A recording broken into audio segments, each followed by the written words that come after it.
Well, hello and a very, very warm welcome to you. Thank you for joining us. We are here at the home of Bentley in Crewe, and we are ready to catch up with the Bentley board and to find out what the next steps are for the company.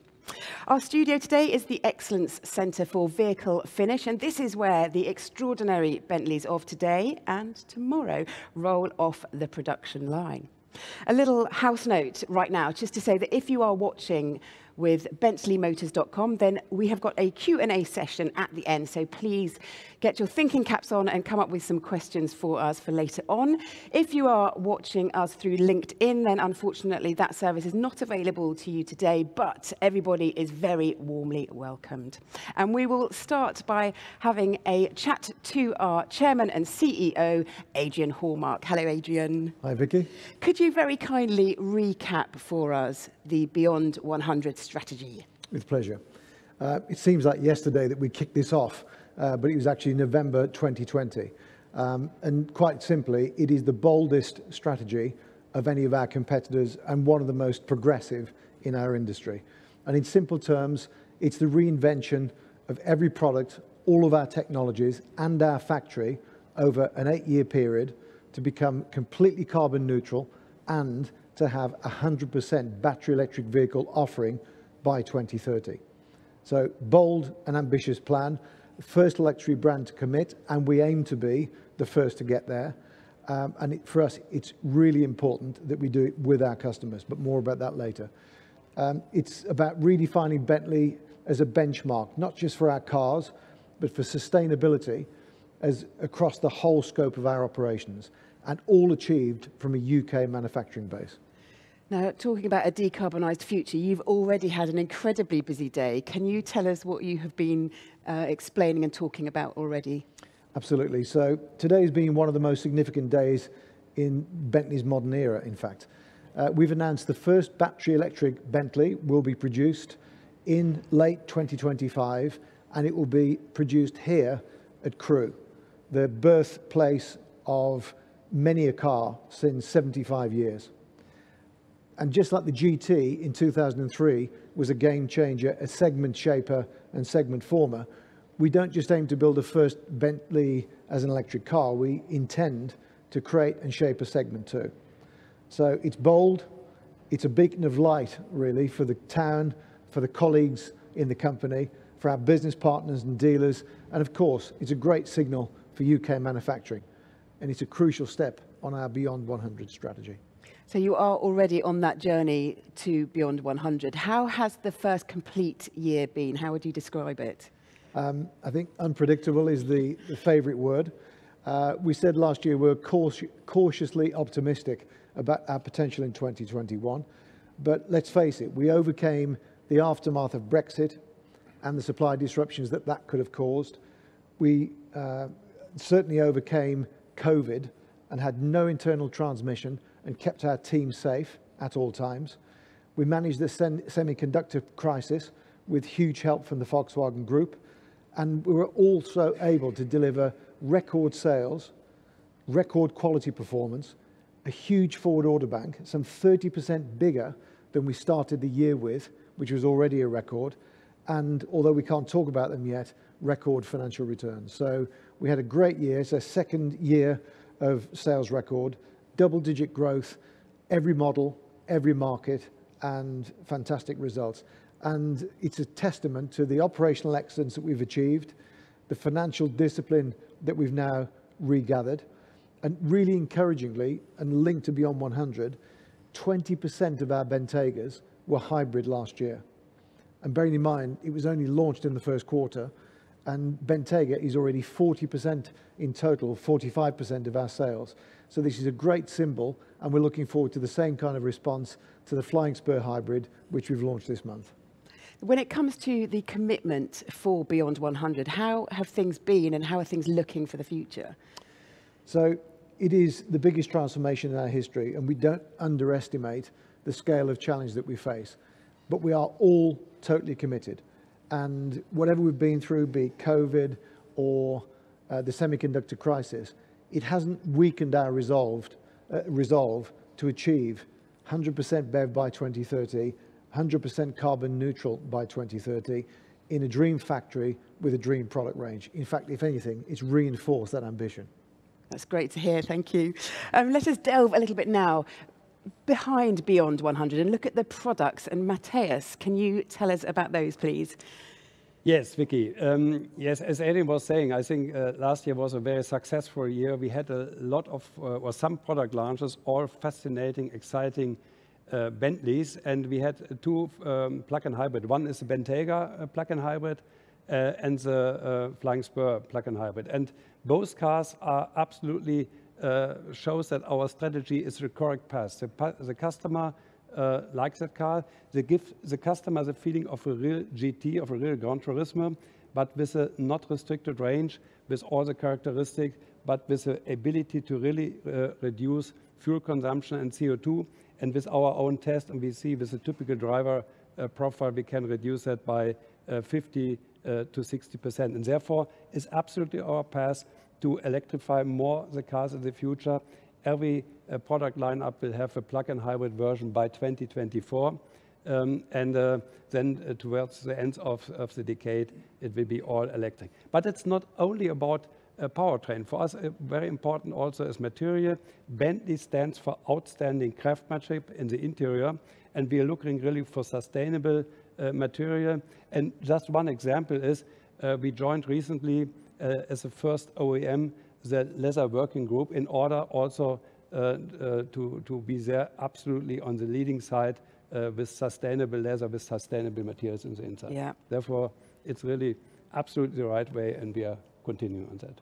Now, of course, as well as sustainability, you need to have a look at sales. So, Alan, how good a start have things been in that department to the Beyond 100 strategy? Well, I think quite a fantastic start. As Adrian was saying, we had a record year last year, and we've never sold as many Bentleys as we did in 2021. But, you know, for us as a luxury brand, actually, the volume as such is not the most important. We're not so much talking about quantity, but more about the quality of our sales.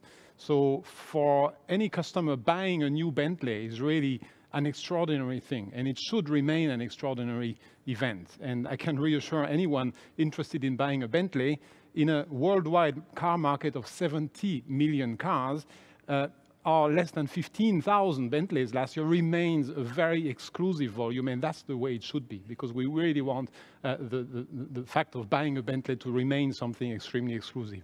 But at the same time, and that's the beauty of a luxury brand, even though we have this exclusivity, we are a very renowned and very well-known brand across the world, and that allows us to sell cars everywhere in the world and to have a very balanced regional presence, with our main markets being China and America. And so we don't really rely on one region to reach our volume, and that, I think, is something that is very important to us. But again, Beyond 100 means we will become the benchmark in the luxury car market, and that means not only in terms of volume, but especially in terms of the whole customer experience. And how does Bentley's acceleration to sustainability translate with the customers? Well, actually, you know, with Beyond 100, we are answering what our customers are expecting. We see a new generation of luxury car buyers, a new generation that is very much concerned about global warming, and a generation that is only buying brands that are really in an authentic way committed to sustainability. So that's why this commitment in Beyond 100 for sustainability is very important for us to remain a modern and desirable brand worldwide. And that's what our customers expect. We know the majority of our customers today already, when they project themselves to 2030, they imagine buying and driving an electric car. So we're actually answering their expectation by providing, as Matthias was saying, all our range as a plug-in hybrid or BEVs by 2026, and then the whole range being fully electric by 2030. So even our electric Bentleys will obviously remain true Bentleys with the full experience of craftsmanship and innovation that every Bentley is providing. And for that, we can rely, of course, on the skills of the people working here at the Crewe factory. Yeah, there have been remarkable strides in sustainability here in Crewe, and I have noticed it over the last 18 months to 2 years. Absolutely phenomenal. Peter, how has this all been achieved? Yeah, Vicky, you're right. We're really pioneers in sustainable luxury cars. And that's not only because a Bentley is forever, with 80% of all Bentleys still on the road. Also, we as the Bentley board have made a firm commitment to sustainability, not only because we want to slow down or stop global warming, because also, as Alain just said, our customers take very conscious decisions. And this is why we are committed to go end-to-end carbon neutral over the whole value chain until 2030. And of course, we're doing this already today. And many of the customers who are visiting Crewe are really impressed what's happening here. I mean, Crewe was the first automotive factory in the UK to achieve the ISO environmental management certification. And that was 20 years ago. Yeah, so there's a really long history in that. And we've been carbon neutral for all our factory operations here in Crewe since 2018 already. Again, a world's first in the luxury car business. Plus, it's not just about reducing carbon. The environment is more than carbon. You look much further for all environmental impacts. If you look per car, we have reduced the total environmental impact for every car produced here in Crewe by 75%, by 3/4 since 2010. And as already mentioned, colleagues here in Crewe are not only the heart and the soul of the business, but they're a key part of that process. They've generated lots of ideas, especially locally, removing printers from the site, harvesting rainwater, or many solutions on the factory floor. So we've created a real movement with our team, and it's really inspiring as a board to lead that and then to make it happen, to make these ideas happen. It is wonderful as well to see the extraordinary work that all the people have been doing. It's really commendable to everybody. And Karen, how are people getting behind Beyond 100? Yeah, I think picking up on what Peter just said, every strategy is only as good as the people that are making it a reality. And that's why one cornerstone of our Beyond 100 strategy is to take skills, culture, and collaboration to the next level. Talking about skills, we have delivered 30,000 learning activities in the last year, and we have seen the biggest ever intake on early careers. So we are very proud of that. And talking about the cultural environment, we have rolled out our 5-step D&A, so diversity and inclusion strategy. And it's worth emphasizing for me that I'm not mentioning diversity here because it's a hip topic everybody needs to talk about, but rather because we see it's an essential business need to create a multi-perspective, open-minded workforce that can generate all these creative ideas we need to face the challenges ahead of us. And furthermore, with an employment market drastically changing, so it's also necessary to create an environment where people feel they belong and they would like to work in, so that we can attract all these talents we need. And there, in this part, we are very happy that we got recognized as top employer again for the 11th time in a row last year. So this is going to help us a lot. And lastly, I think it's also worth mentioning that we are not only looking at the bubble inside Bentley, but rather also to the outside, to people less fortunate than us. And in this respect, I would like to mention the COVID fund. We contributed in the last year to a large extent, where we were trying to mitigate food poverty or financial debt reliefs and these type of things. I know that every community has had a bit of a roller coaster year, but how has it affected the financial side of things? Jan, you can tell us about that. Yes, Vicky, indeed. The year was really a roller coaster, very volatile, but with a very good end for us, as has been said already by Adrian. What is important to note that the start of the pandemic in 2020, we used to further improve the resilience of the company. And from an entrepreneurial point of view, we did all the right decisions to make this company more robust. And it's very crucial to note also that we further invested in our products. So we didn't stop investment into our product development. And now this all comes together. So we have a great product line now. We have a very competitive cost base and a very favorable market environment. And this all together leads to, or led to, fantastic results in 2021, which we're going to hear more in March then. So we see the impact of it. What also, of course, has been very helpful is that we got the semiconductor supply through the group. With our margin, we are kind of preferred customer, if you like, for the semiconductor. So that really has helped a lot. So 2021 was a really good year, record year, and we did beat all internal expectations on all relevant KPIs actually, and we're going to continue like this into 2022. Very important is that the volume, as Alain also said, the volume is not the biggest trigger for us. Yeah, what's really important to continuously enhance our product range, our product offer. Only the right level of demand creation creates real resilience for the business. Yeah, that's really important. Then let's expect really good numbers, record numbers for 2021 when we come to that in March. And this creates a real great opportunity to self-fund the big transformation we have in front of us with the Beyond 100.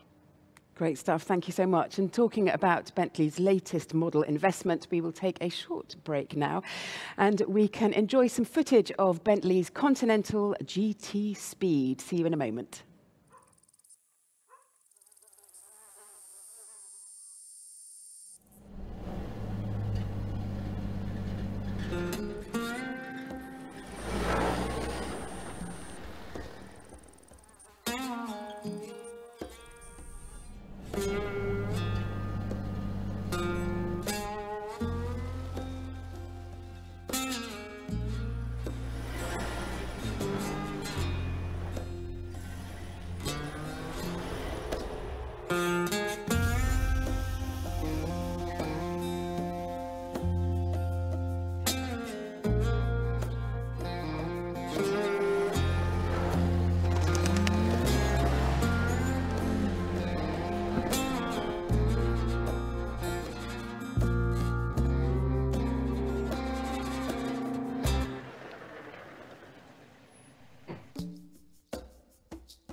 Well, that is a good summary of how things have progressed so far. Now it is time for us to look towards the future and in particular the product. And this is where you, Matthias, will hopefully be able to tell us more. At least I can tell you something. Yes, Vicky. In November 2020, our plan was the boldest in the industry. And today we are making it even bolder. We in Bentley, we're standing in front of our biggest product offensive Bentley ever had. It's an unprecedented product launch plan, and all cars will be fully designed and developed in Crewe with the most modern technology, for sure also shared or deployed by the group. Yeah? It's absolutely fantastic, biggest product offensive. That means from 2025, where we have the first BEV, every year, 5 years in consequence, we will have a complete new car, a real new model, and that it means an absolutely transformation for that brand. And that will really set the pace for electric cars in the luxury sector. And every car will be a game changer. Yeah, we are working on the designs. Every car will be an exciting car. We will transform the Bentleyness to electrification. The car will have outstanding power, will have new UI UX concept, will address new customers as well. Expressive design language. It will be really true Bentleys, nice to drive, effortless luxury, fantastic craftsmanship, refinement, and extraordinary power and performance. We will use in Crewe the most modern or most advanced design and development technologies, and for sure, and critically, it will be CO2 neutral. Yeah? We are redefining the sustainable luxury. It's absolutely cool and cool to go for that. Brilliant stuff, thank you. So, Alan, when can customers get their hands on more of these new models? Well, actually today, you know, we're still the only luxury car brand to offer plug-in hybrids on our SUV, Bentayga, already since last year. And now we've just shown, and we will introduce in the course of this year, the brand new Flying Spur with the hybrid technology. That's the first, something that can be bought today. And we expect approximately 20% of our sales to be with plug-in hybrid this year. So that's really a demonstration of our absolute commitment for the future. We will also this year introduce a number of new things. You can be sure about that, and we're very, very excited about it. One of the things we will do, for example, is to extend our derivatives on our cars. We already have the Speed, as we've just seen it on the Continental, for example, for the lovers of speed and performance.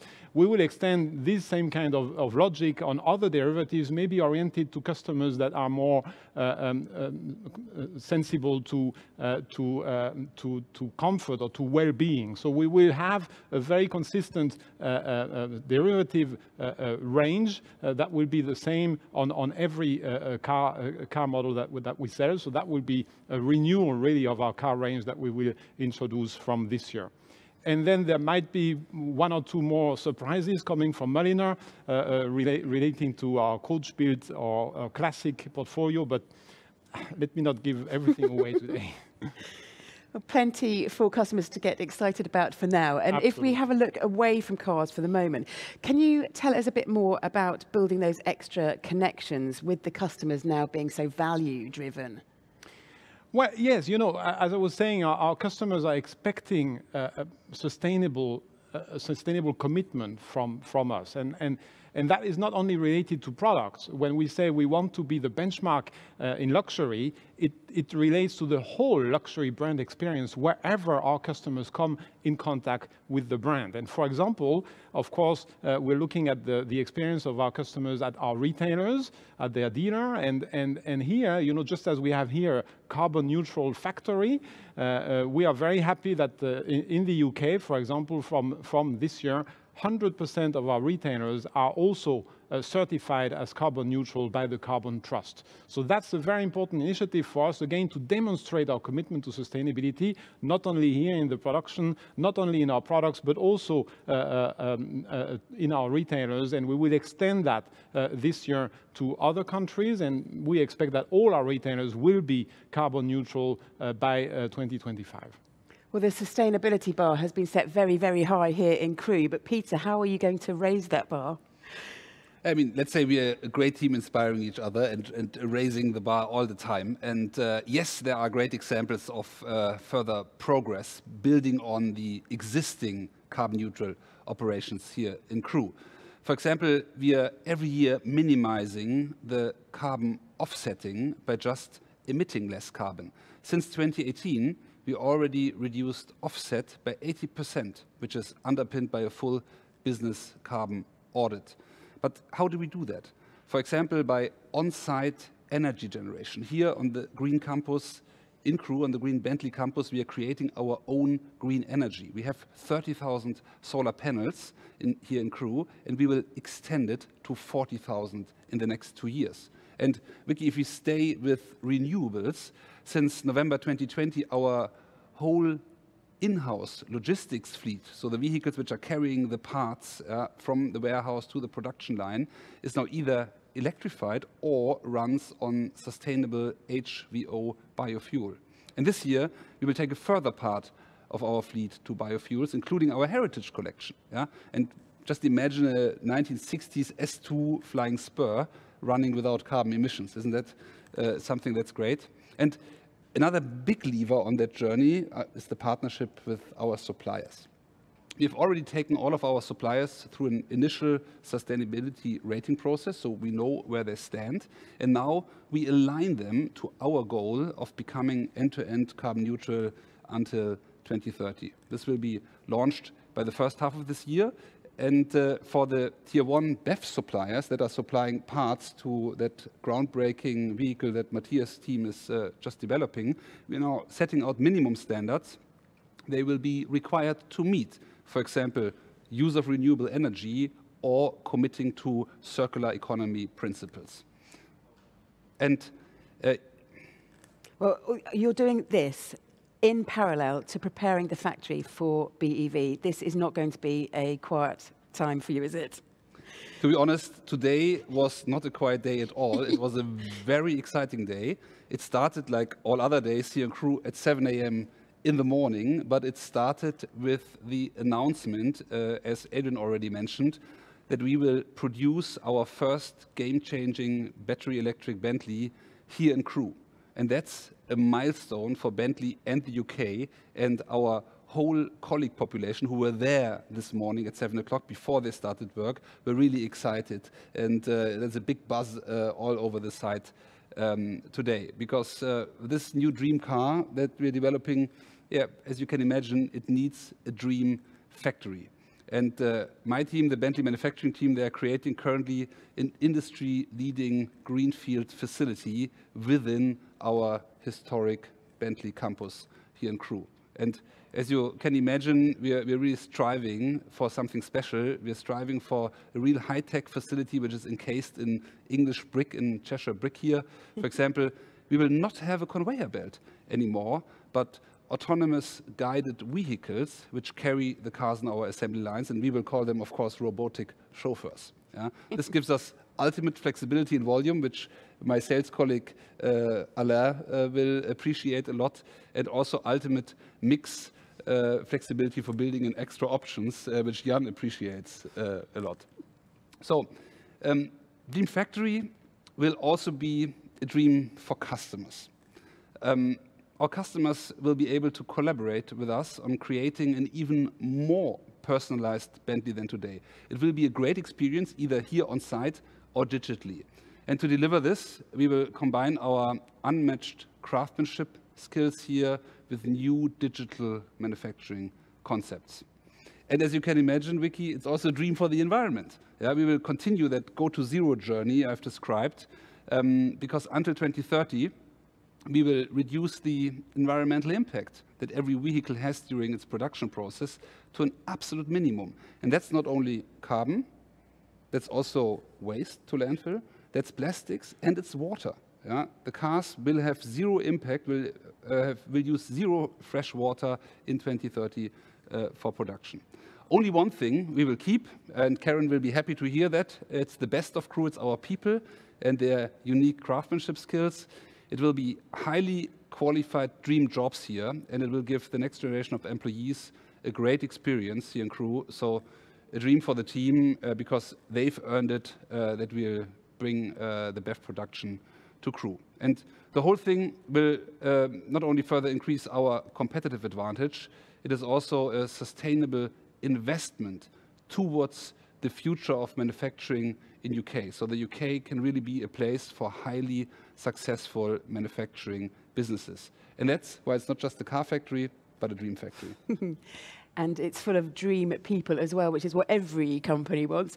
And Karen, you've got clearly great backing from the board and from everybody else here in Crewe for Beyond 100. So things are looking really strong. Yeah, that's right, Vicky. That's true. And when I came here last year to Bentley, I could immediately notice this huge buy-in to the Beyond 100 strategy on all levels. And so let me give you some examples what we are trying to do in 2020 to even enhance the impact our people can make to make it a reality. So on the skills part, we are going to continue our efforts to upskill and to make everybody BEV ready and future-proof by investing 1 million hours in these development activities, but also in winning all the best talent from the market for us. And secondly, we have been listening to our people very carefully. And over the past years with COVID and a lot of people being forced working from home, a lot of people keep telling me that they are missing on the energy that gives it when you sit in one room and you bounce ideas around and you really want to collaborate and work together. So we have used the time during COVID to refurbish and to rebuild certain workspaces. And now, with the hope of people coming back to site and COVID hopefully loosening its grip on us pretty soon, we can provide now a lot more workspaces with fantastic collaboration opportunities, with a fantastic working experience behind. And thirdly, I would like to mention that we are also going to continue our way of looking on our surroundings as well. So in this respect, I would like to mention our currently launched volunteering leave project, where everybody in the company has the opportunity to volunteer in the community or at non-profit organizations for 2 days a year. I think that's, these are all projects that will help people being their best and contribute to our strategy. Love the sound of that. Brilliant. Thank you. Now, of course, the ultimate aim in business is to be successful. So, Jan, how would you define that in the financial term? Yeah, first, dream cars and dream factory should lead and will lead to dream financials. That's very obvious, I think. But joking aside, we're in a luxury car manufacturing business, so our targets our target should be clearly double-digit return on sales and return on investment in the business where we are. But the profitability is not an objective on its own. It creates resilience, we discussed it earlier, and it ensures the future of the company and the employment. And more important even, it ensures entrepreneurial independence in our decision-making, day-to-day decision-making, which of course it's much more interesting and very important. Apart from that, the self-funding is really important, meaning we generate enough cash flow to finance all the transformation we have in front of us. And it's not only transformation, it's expansion and it's growth. So, and we need to self-finance this part of our business, this growth of our business. And only through this self-financing, for example, we can afford the 2.5 billion investment into sustainable products we announced in the next decade. The transformation is really a challenge. We go from ICE to BEV. We have to develop software-enabled cars, autonomous driving. We have to create digital offers for our customers. We have to digitize the whole value chain. So the challenge is really huge we have in front of us. And the high profitability will ensure our competitiveness on a global scale, which is really important for us. It's about competitiveness in the products, but also in the services, and of course on the cost level. And only then we are able and will be able to manage the transformation and ensure also the manufacturing of future products here in Crewe. Yeah? And of course, being really competitive and highly profitable is more fun. Well, it is definitely clear that a huge amount of progress has been made already and some really ambitious targets have been set. What are you most looking forward to, Adrian? The growth, the change. I think we've described what we're about to go through as the third revolution. The company was founded in 1919, and from nothing it became something. And in the 20s, we went from never more than 1,000 sales a year to 10,000 sales a year and created a segment.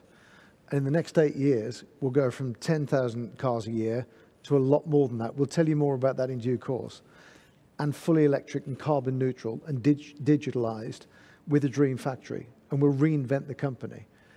Who couldn't be excited about that? It is no question the boldest strategy that we have ever developed as a company. Probably the boldest that any of us have been involved with individually in our careers. And for anybody working in this company now, it's a once in a generation opportunity. So we're going to grab it with both hands. We've earned our position to get to this situation by doing the turnaround and making the company strong, building confidence with the shareholders, and having a crystal clear strategy of how to make Bentley even stronger and better for the future.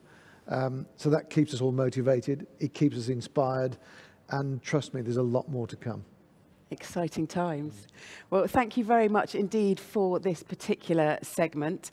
If you have joined us through LinkedIn, then this is where we say goodbye to you. Thank you so much for joining us, and we will all share a few minutes when we can just have some time to think about some California dreaming.